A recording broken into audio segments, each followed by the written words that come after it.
Imagine a life lived on the fringes, a life defined by an unusual and all-consuming passion.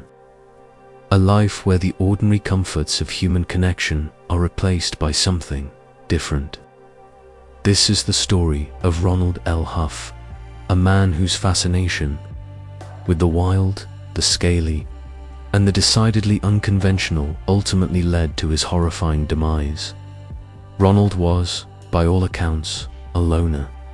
He wasn't unfriendly, but he existed on the periphery of his small Indiana town. A quiet, almost spectral figure who seemed more comfortable in the company of, well, we'll get to that. He was an enigma wrapped in a slightly dusty, reptile-scented package now. Some people collect stamps, others knit. Ronald was obsessed with reptiles. From the moment he first saw a snake slithering through the undergrowth as a child, something primal ignited within him. It wasn't just a passing interest, it was a deep, visceral connection to these ancient, misunderstood creatures. His fascination wasn't limited to the easily manageable or conventionally cute. He wasn't cooing over geckos or rescuing stray turtles. No, Ronald's passion lay with the apex predators of the reptile world, the titans of the terrarium. He sought out the creatures that most people would actively avoid, the ones that inspired a healthy dose of fear and respect. And that brings us to the central players in this macabre tragedy, the Nile monitors. Varanus niloticus, just the name, conjures up images of primordial swamps and reptilian royalty. These are not your average, run-of-the-mill lizards. We're talking about intelligent, powerful, and undeniably dangerous animals. Native to Africa, Nile monitors are among the largest lizard species in the world. Picture this, a creature that can reach up to 7 feet in length, a heavily muscled body covered in thick, leathery scales, and a tail that acts as both a weapon and a counterbalance. Imagine those powerful legs, ending in razor-sharp claws, designed for tearing and climbing. And then there's the head, a sleek, predatory profile, with keen eyes that seem to assess everything with cold calculation. A forked tongue constantly flicking, tasting the air, gathering information about its surroundings. And finally, the jaws, the powerful bone-crushing jaws filled with rows of serrated teeth, perfectly designed for gripping and tearing flesh. These are apex predators, opportunistic hunters that will eat almost anything they can catch, from insects and fish to rodents, birds, and even other reptiles. Nothing is off the menu. They are intelligent, cunning, and possess a raw predatory drive that is both awe-inspiring and terrifying. Now, why would anyone want to keep such creatures as pets? That's the question that plagues everyone who hears Ronald's story. Was it a desire for power, a need to control something wild and untamed, or was it something else? Ronald genuinely believed he understood these animals. He saw them not as mindless killing machines, but as complex individuals with unique personalities. He spent countless hours observing them, learning their habits, and attempting to build a bond with them. He believed he could transcend the limitations of their instincts, that he could create a relationship based on mutual respect and understanding. He pored over books and research papers, immersing himself in the world of herpetology. He learned about their natural habitats, their diets, their behaviors.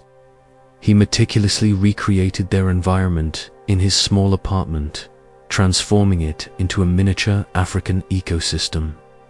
He gave them names, spoke to them in soothing tones, and seemed to genuinely believe they recognized him. He interpreted their hisses and flicks of their tongues as signs of affection, their territorial displays as playful interactions. He saw intelligence where others saw only reptilian coldness, beauty where others saw only danger. This wasn't just about owning exotic animals. It was about forging a connection with the wild, about bridging the gap between man and beast. Ronald saw himself as a kind of Dr. Dolittle of the reptile world, a man who could understand and communicate with these magnificent creatures. But here's the crucial point, the fatal flaw in Ronald's grand vision. Nile monitors are not domesticated animals. They haven't been bred for generations to be docile companions. They are wild, untamed predators, governed by instincts, honed over millions of years of evolution. Their behavior is driven by the need to survive, to hunt, to reproduce, and no amount of love, care, or understanding can change that fundamental truth. Ronald's apartment, his sanctuary, became less of a home and more of a carefully constructed terrarium. He dedicated his life to these animals, sacrificing human connection and neglecting the warning signs that were becoming increasingly obvious. Neighbors occasionally caught glimpses of the lizards through the windows, a fleeting shadow, a glint of scales. They heard strange scratching sounds emanating from the apartment, an unsettling symphony of reptilian activity. And there was the smell, a pungent, musky odor that hinted at the wildness contained within those walls. But no one intervened.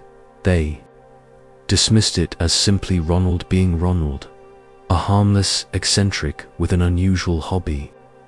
They didn't understand the danger that was brewing behind closed doors, the delicate balance that was slowly, inexorably tipping towards disaster. Ronald, blinded by his passion, ignored the warning signs, rationalized the near misses, and dismissed the concerns of others. He believed he had mastered the art of coexisting with these magnificent creatures, that he could control their instincts and maintain a peaceful harmony in his shared living space. He was wrong, terribly, tragically wrong. The stage was set, the players were in place, and the final, horrifying act was about to begin. A story of misguided passion, ignored warnings, and the ultimate betrayal by the creatures Ronald Huff called his pets. A story that serves as a chilling reminder that some lines should never be crossed. Some bonds are never meant to be forged. The path to disaster is rarely a sudden plunge. It's more like a slow, almost imperceptible slide. For Ronald Huff, that slide began long before that fateful day in May. It was a creeping encroachment of the wild into the domestic, fueled by a misguided belief in his own understanding of these primal creatures.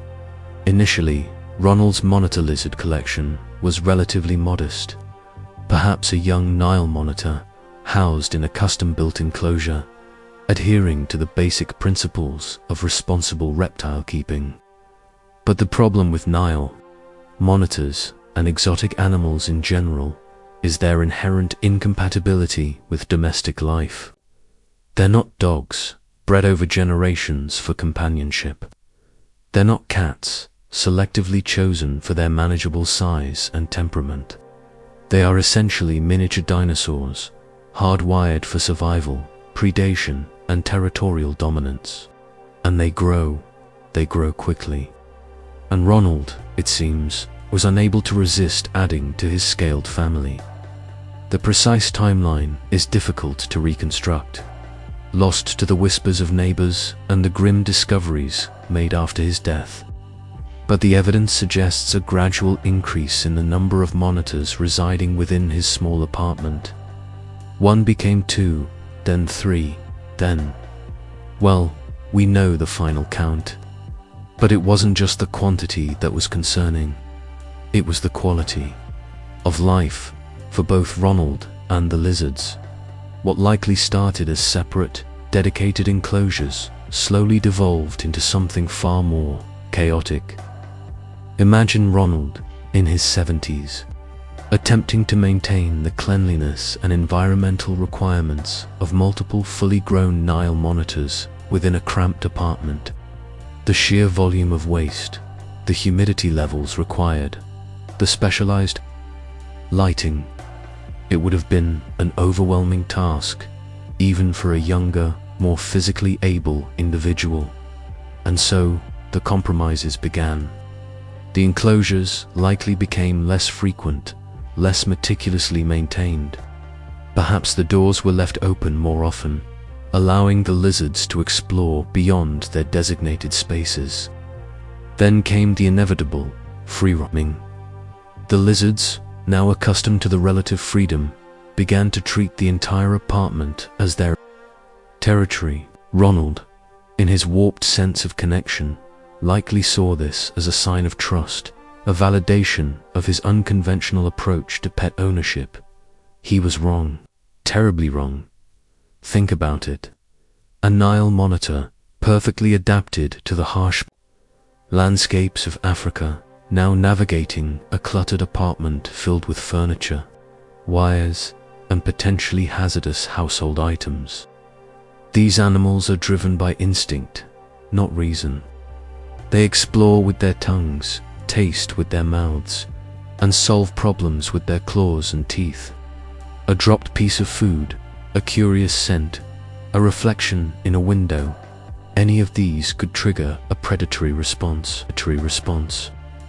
There were whispers, of course, murmurs from neighbors about strange noises emanating from Ronald's apartment, a persistent scratching sound, like claws on wood, an unusual, musky odor that permeated the hallway. And then there were the glimpses. A fleeting shadow in the window, a large, scaly tail disappearing behind a curtain. These were dismissed, of course, as simply Ronald being Ronald, the eccentric old man with his strange pets. But they were warning signs, flashing red flags that were tragically ignored. A delivery driver recounted years later the shock of seeing a large lizard dart across the floor when Ronald opened the door. He refused to enter, citing a sudden, inexplicable aversion to reptiles. A maintenance worker, called in to fix a leaky faucet, flatly refused to go inside after spotting a monitor lizard basking on the sofa. He claimed they were creepy and gave him the willies. Ronald, instead of taking these as cautionary tales, likely scoffed at their ignorance, dismissing their fears as unfounded. "They're just curious," he probably said. "They wouldn't hurt a fly." A tragically ironic statement, considering what we know now. Perhaps there were even minor incidents, small bites or scratches dismissed as accidents or playful nips. A monitor lizard's bite, even a small one, is not a trivial matter. Their teeth are designed for tearing flesh, and their mouths are teeming with bacteria. But Ronald, blinded by his affection, likely minimized the danger, attributing it to clumsiness or accidental contact. The monitors, as they grew larger and more powerful, would have undoubtedly exhibited territorial behavior. His apartment was no longer just a living space, it was their domain. They would have asserted their dominance, challenging Ronald for resources and territory. Perhaps there were displays of aggression during feeding time, growls and hisses directed at their provider. Ronald, instead of recognizing these as warning signs, may have misinterpreted them as enthusiasm or excitement. He was anthropomorphizing these wild animals, projecting human emotions onto their reptilian brains. The damage they caused to his apartment, the claw marks on the furniture, the scratched floors, the frayed wires, were likely dismissed as minor inconveniences, the price of companionship. He was choosing to overlook the destructive potential of these animals, prioritizing his own desire for connection over the safety and well-being of himself and others. The lines blurred, then they vanished entirely. The apartment transformed from a home into a shared territory, a space where the natural order of predator and prey was slowly, inexorably reasserting itself. Ronald, in his misguided devotion, had disrupted the delicate balance, creating a dangerous and unsustainable dynamic. And he, tragically, was about to find himself on the wrong side of that ancient equation. He was no longer the master of his domain, he had become a potential meal. The events that unfolded within the confines of Ronald Huff's apartment on May 28, 2012, are nothing short of a real-life horror story, a chilling testament to the consequences of blurring the lines between fascination and fatal attraction. The exact timeline of events remains shrouded in the grim reality of the aftermath. But the brutal truth is undeniable. Ronald Huff was attacked and ultimately consumed by the Nile. Monitor lizards he considered his companions. Imagine for a moment the sheer terror, the sudden realization that the creatures you nurtured, the ones you believed understood and even reciprocated your affection, have turned against you, not in a sudden, merciful strike, but in a methodical, agonizing display of primal instinct. The autopsy would later reveal the gruesome details, confirming that this was not a case of scavenging, but a sustained and vicious assault. Picture the scene: a cramped apartment, filled with the musky odor of reptiles and the oppressive heat necessary for their survival. Ronald, a man in his 70s, likely moving with the stiffness of age, perhaps tending to his daily routine of feeding and caring for his scaly charges. What triggered the attack? Did he stumble, appearing vulnerable? Did a sudden movement or a shift in light provoke a predatory response? We can only speculate, but the result was devastating. The first bite, undoubtedly, would have been a shock. Not a playful nip, but a deliberate, bone-crushing clamp of powerful jaws. Imagine the pain, the searing agony as razor-sharp teeth tore into flesh.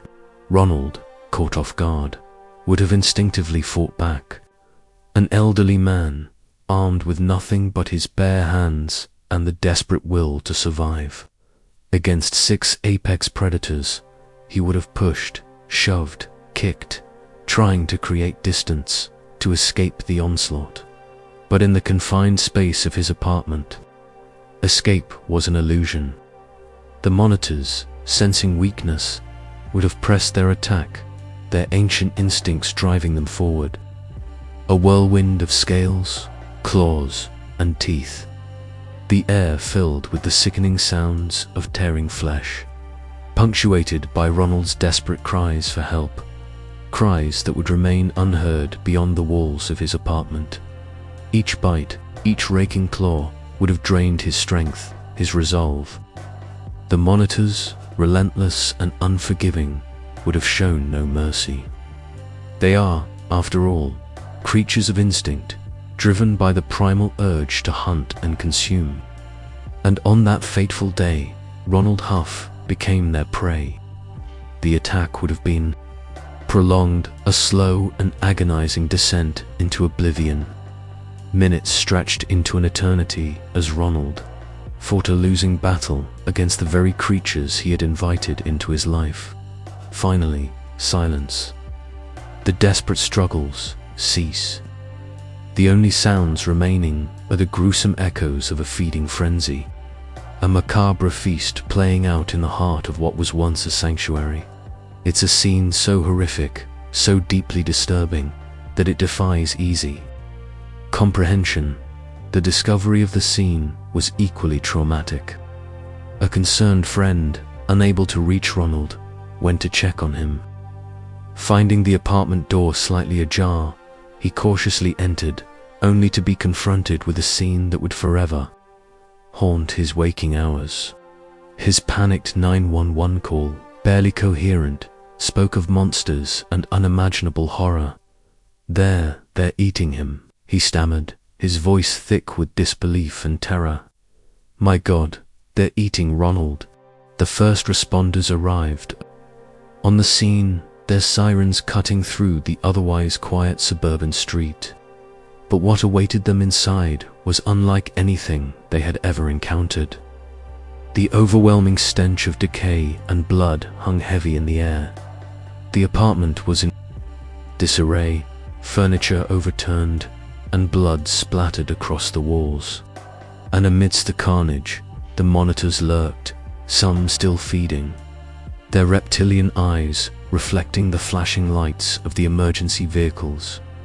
The paramedics, initially rushing to the scene, were quickly turned back. It was immediately apparent that Ronald Huff was beyond help.